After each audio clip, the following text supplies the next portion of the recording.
Ladies and gentlemen, we have a long list to get through, and I'm just going to scroll through to show you how long this list actually is. And this video series will probably be recorded in about 5 or 6 videos. I'm not quite sure at the moment, but we'll see how it goes. And see, I'm just fast scrolling through this, and you can see we still got a little bit. This set, this is Explosive Impact in Japan. This set has a little bit of everything, and I want to cover a little bit of everything. Now, some of the stuff I've already covered, like the certain GXs and things like that, so we don't have to go into detail about those. But there are some more that I've missed that I definitely want to make sure that I highlight. So, like I said, it's going to be split up. Types are going to be comboed up together. For instance, this one's going to be fire and grass. We'll start with grass first. And yeah, I'll try to make these as short to the 10-minute mark as possible, just so that it's not like dragging on long. And I wanted to do it this way anyway, so that way you guys aren't watching like one long video. So let's go ahead and get started with the grass types. Again, this is Japan's Explosive Impact set. And first and foremost, they start off with a Scyther. However, this Scyther is not that impressive. The other Scyther I like more, that allows you to search for 2 more Scyther to put on your bench. Much better than this one in my personal opinion, so I'm not going to go on about that. However, this Meganium's pretty interesting. See, it's a stage 2, which is already tricky to get out, but once you have this stage 2 out and you have other stage 2 Pokemon to get out, you don't have to worry about it, because Meganium's ability essentially is like a rare candy. You can choose one basic Pokemon to play, and if you had that stage 2 card in your hand, then evolve that Pokemon. Just evolve it. It's almost like a forest of giant plants. Almost like that. You don't have to wait a full turn. As far as my knowledge goes, I don't believe you have to wait a full turn for the Pokemon to evolve. As long as you have it in play, you have the stage 2 card in your hand, Meganium is out, you just straight evolve that. Now, I guarantee you, this is going to come in handy in certain decks. I'm not sure which ones, but this is not an ability we should look past. This is something we should definitely keep in our heads, consider it as an option, and see if we can make it work. So Meganium, you're definitely on the list. Don't go too far, because I feel like we're going to find some use for you. Now, Spinarak and Ariados. 2 interesting cards. Spinarak helps out Jumpluff's attacks, which we'll get to in just a moment. Essentially, it puts itself and any cards attached to it into the Lost Zone. Now, you think that's just kind of weird, but the way it's set up, so essentially, if you attack with it, your opponent's poisoned and paralyzed, buys you a turn, so whoever you put on the active isn't completely at risk to get hit or to be knocked out, because, again, your opponent's paralyzed. So you got like a little leeway here. And then Spinarak goes into the Lost Zone, which is going to help out Jumpluff, which we'll talk about in just a moment. Ariados is interesting because it's got a weird like little text reading to it. During your opponent's next turn, when your opponent plays an item or supporter card from their hand, prevent all effects of that card done to the defending Pokemon.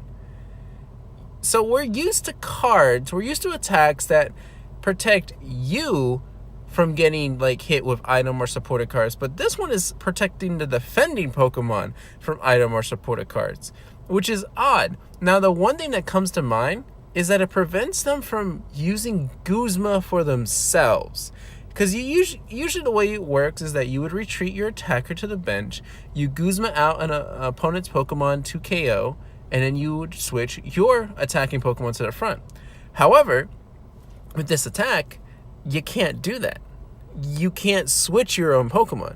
You still have to switch your opponent's Pokemon, but you can't switch your own. So it's very interesting how that works out. I don't know exactly if there's a specific use for this. Maybe there's something else I'm not thinking of, but I just find it so interesting that this is like, I think this is the first time I've ever seen this kind of text reading before. But we'll see if the actual full English translation is any different. But moving on, here we go. Jumpluff, where are you? There you are. This is the new Night March. I kid you not, it is the new Night March. See, what happens is this set is now interacting with the Lost Zone more than everything else. And Jumpluff's attack does 20 damage times the number of Pokemon in the Lost Zone. Now, wait a second. I know what you're thinking. How do we get all those Pokemon? Spinarak is just one Pokemon. How do we get at least 10 Spinarak into the Lost Zone to power up? Let's go back to Skiploom here. Once during your turn, you may search your deck for a Jumpluff and switch it with this Pokemon. Place this Pokemon and all cards attached to it into the Lost Zone. Then shuffle your deck. You essentially have 4 Skiploom out. You use all 4 Skiploom abilities.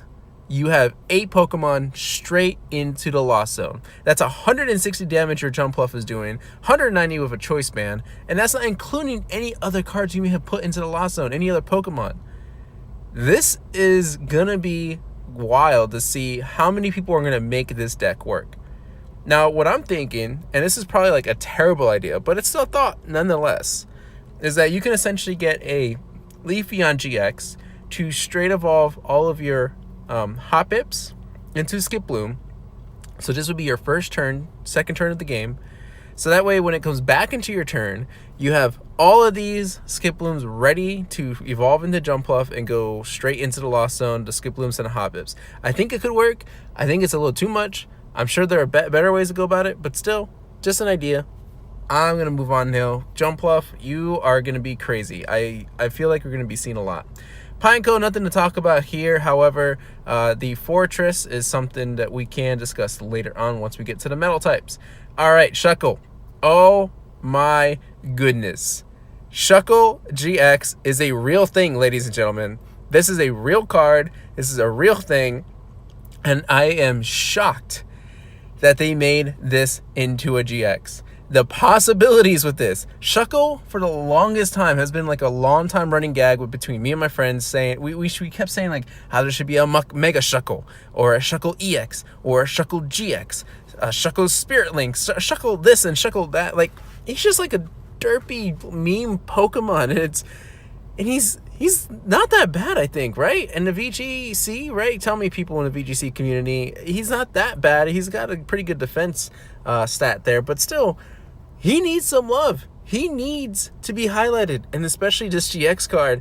This is a awesome GX card that I'm ready to play. Like, I want this to be a great deck, but I think Shuckle is more of a tech than anything else. It has an ability that prevents all damage done to it with Pokemon that have 2 energy or less. Zoroarks can't touch this Pokemon. They can't. Buzzwole can't touch this Pokemon until it has 3 energies. That takes like at least 2 turns. No Pokemon can touch Shuckle unless it's got more energy attached to it, more than 2. This is ridiculous. So it's basically immunity. Now the attack, your opponent's active Pokemon is now poisoned. Put 3 damage counters instead of 1 on that Pokemon between turns. Okay, that's fine. Do a little bit of extra poison while your opponent can't hit you. That's not a big deal. The GX attack, 40 damage. Your opponent's active Pokemon is now paralyzed. Again, you're still stalling. And the great thing is, the energy cost is colorless. It is colorless. Check it into any deck you want. Shuckle is the wall that you need. It is the wall. You start off with Shuckle, you are guaranteeing yourself a good setup. Shuckle in every deck. Let's make this happen. Let's make Shuckle great again. That's what the hashtag I want. Hashtag make Shuckle great again. Oh, God, I love it. All right, Heracross. Pretty interesting attack. If you have a stage 2 on your bench, then Heracross is 120 instead of just the 30 base damage. So might be a nice little counter, especially if it's just for 2 energy. So that'll be Prism Star. I have some problems with, because maybe I'm just not reading the card right, but I don't think this is like Prism worthy. Now we can skip the attack part. It's only 20 damage, heal 10. That's not a big deal. The first attack, though, it says for 1 colorless energy, it's going to attack called Time Warp. Choose any number of your evolved Pokemon in play for each of those Pokemon. Remove the highest stage evolution card and put it into your hand. You're devolving all of your own Pokemon, but you're using an attack for it. So you can't evolve right away with anyone else.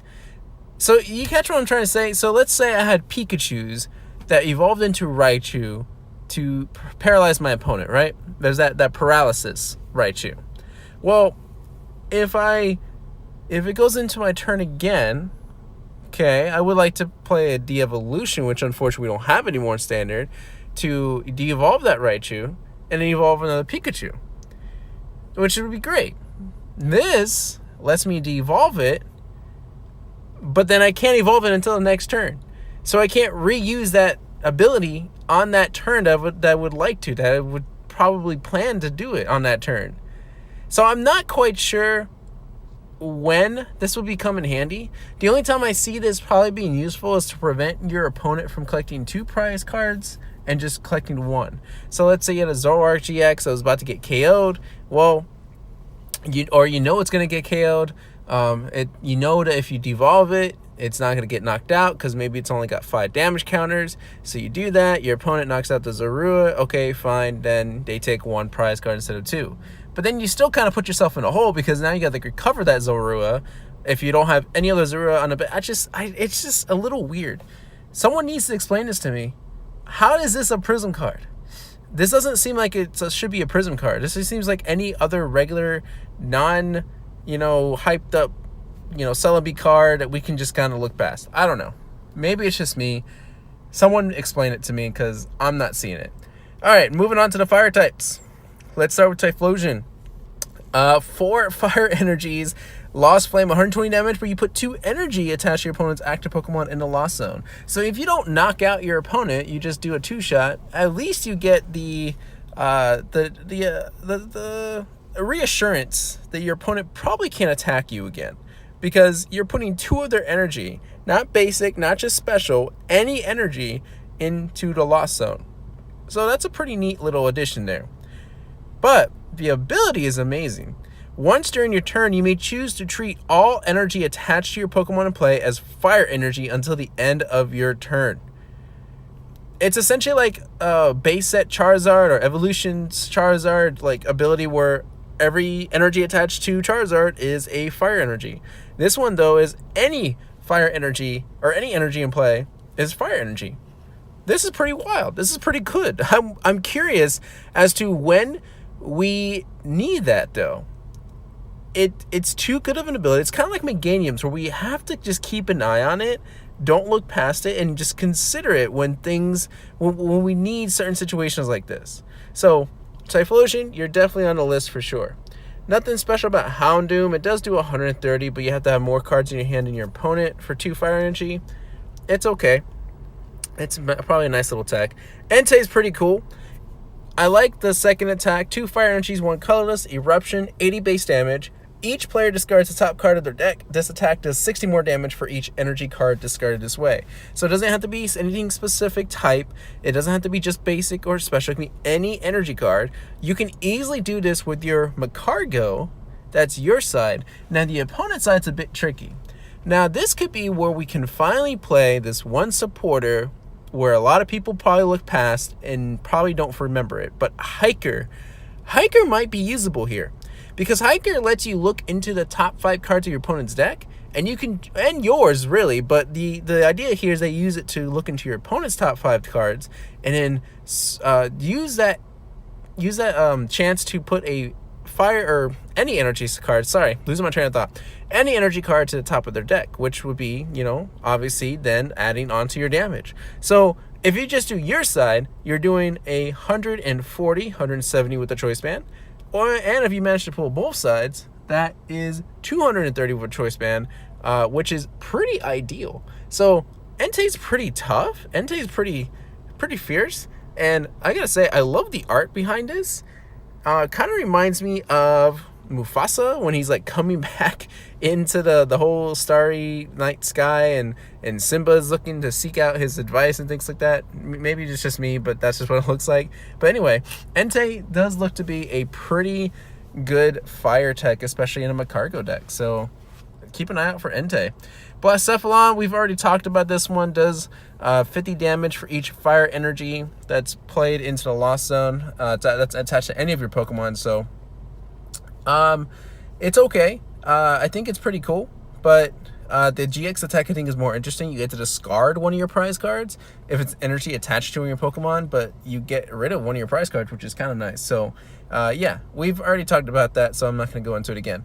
But anyway, that leads us into the water types, which we'll have to save for another video, but that's going to be it, guys. My biggest highlights from the grass and fire that I just talked about, definitely Shuckle. Shuckle is my number one. This is it. This card is a must-have. Get it. Get a full play set. I'm curious to see what the full arts look like in the Rainbow Rare. Shuckle GX all the way. Let's make Shuckle great again. Alright guys, that's going to be it for this one. This is part 1 of Explosive Impact. I'll see you guys for part 2. Please like, subscribe, comment, do what you gotta do. I'll see y'all in the next video.